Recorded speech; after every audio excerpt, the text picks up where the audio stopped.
Syederalun Kepala Divisi Humas Mabes Polri Irjen Pol Dedi Prasetyo mengungkapkan jika Irjen Pol Verdi Sambo kini sedang ditempatkan di tempat khusus seorang diri di Makobrimob Kelapa II Depok. Verdi Sambo, mantan Kadif Propam Polri tersebut akan ditempatkan di tempat khusus selama 30 hari. Adapun Dedi Prasetyo mengatakan durasi tersebut sebagaimana informasi dari Inspektorat Khusus. Penempatan terhadap Sambo itu mengacu pada Peraturan Polri Nomor 7 Tahun 2022 untuk diperiksa pada dugaan pelanggaran kode etik atas ketidakprofesionalnya dalam olah TKP kasus Brigadir J. Kendati begitu, Dedi Prasetyo masih enggan memberikan penjelasan secara detail terkait tempat khusus tersebut. Informasi terkini Mabes Polri menyebut status mantan Kadif Propam Polri Irjen Pol Verdi Sambo belum menyandang status tersangka dalam kasus kematian Brigadir Nofriansyah Yosua Huta Barat alias Brigadir J.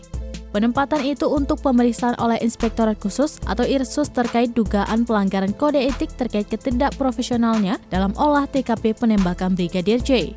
Perbuatan Irjen Sambo salah satunya berupa dugaan pengambilan dan perusakan kamera pemantau alias CCTV di lokasi kejadian perkara kematian Brigadir J. Padahal diketahui Irjen Sambo bukan bagian dari tim atau anggota kepolisian yang ditugaskan untuk melakukan olah TKP.